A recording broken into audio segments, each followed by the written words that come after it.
हा क्षण खरंच खूप अविस्मरणीय आहे आणि आम्ही सर्वजणच खूप आनंदित आहोत.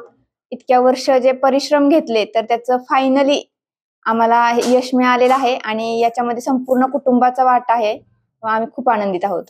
शिक्षण कुठं झालं आणि कसं झालं? माझं प्राथमिक आणि माध्यमिक शिक्षण माझं गाव म्हणजे मी वाळवा तालुक्यातील बोरगाव येथून आहे. तर तिथंच माझं प्राथमिक आणि माध्यमिक शिक्षण झालेलं आहे.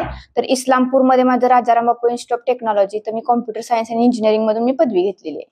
खरं तर एमपीएससी केलेली आहे, अशा वेळी बॅकग्राऊंड खूप महत्वाचं असतं, फॅमिली बॅकग्राऊंड. हो. तर नेमकं फॅमिली बॅकग्राऊंड काय आहे? मी एकत्र कुटुंब पद्धतीत वाढलेली मुलगी आहे आणि माझे जे वडील आहेत ते शेती करतात. माझे काका एक आहेत तेही शेती करतात आणि 2 काका माझे कन्स्ट्रक्शन मध्ये आहेत. घरामध्ये एक शैक्षणिक पार्श्वभूमी होती आणि सर्वांनाच शिक्षणाला माझ्या घरात महत्व होतं. त्यामुळे मला वाटतं की यामध्ये त्यांचा खूप मोठा वाटा आहे. एक शैक्षणिक पार्श्वभूमी असल्यामुळेच हे साध्य झालेलं आहे. नेमकी एमपीएससी का करावीशी वाटली आणि कधी ठरवलं की नाही आपण एमपीएससी केलं पाहिजे? 2015 मध्ये असताना मी ठरवलं की आपण एमपीएससी कडे जाऊयात. नाहीतर त्याच्या आधी माझं जे बँक एज्युकेशन आहे तर ते इंजिनिअरिंग मध्ये असल्यामुळे प्रायव्हेट मध्ये जास्त प्रेफर करतात लोक. पण मी ठरवलं की आपण स्पर्धा परीक्षेकडे जाऊयात. आपल्या त्या कॅपॅबिलिटीज आहेत एक अधिकारी होण्यासाठी.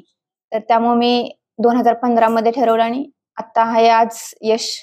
ते ठरवलेल्या गोष्टीनंतर आज यश मिळालेलं आहे. त्यामुळे आम्ही खूप आनंदित आहोत. एमपीएससी म्हटलं की खरं तर अभ्यास खूप महत्वाचा असतो. अनेक अडचणी आल्या असतील, कारण अभ्यासावरती सगळ्या गोष्टी आहेत.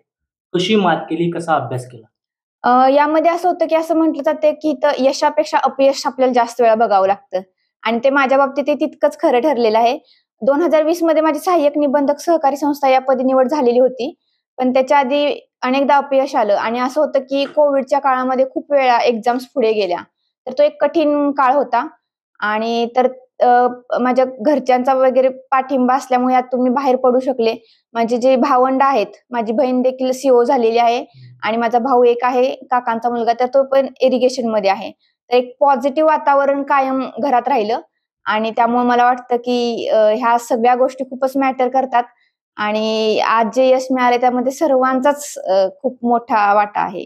श्रेय कोणाला द्या? श्रेय खरं कोणा एकाच नाव घेऊ शकत नाही, कारण की प्रत्येक मी म्हटलं तसं की एकत्र कुटुंबात आहे मी वाढलेली. तर दोन्ही घरच्यांनी मला पाठिंबा दिलेला आहे.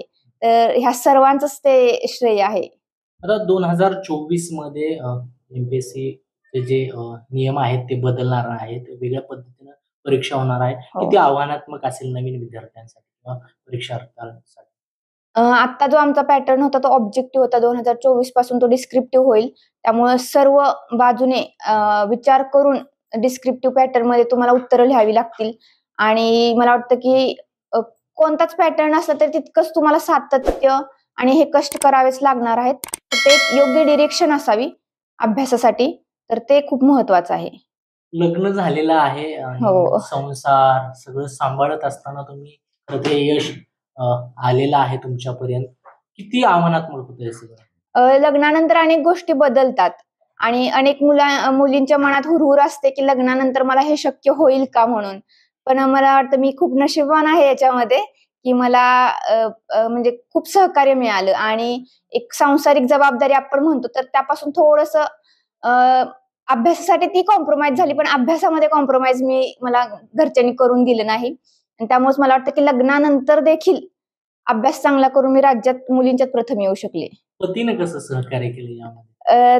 त्यांचा कायमच म्हणजे लग्न ठरल्यानंतरच त्यांचा कायम पाठिंबा होता की तू अभ्यास कर, बाकीच्या गोष्टींकडे लक्ष देऊ नकोस म्हणून. एक वेळ घरात स्वयंपाक तू नाही केलास तरी चालेल, मात्र तू अभ्यास चुकवायचा नाहीस. आणि मला वाटतं की माझ्यासाठी देखील त्यांनी आणि त्यांच्या करिअरमध्ये अनेक कॉम्प्रोमाइज केलेले आहेत.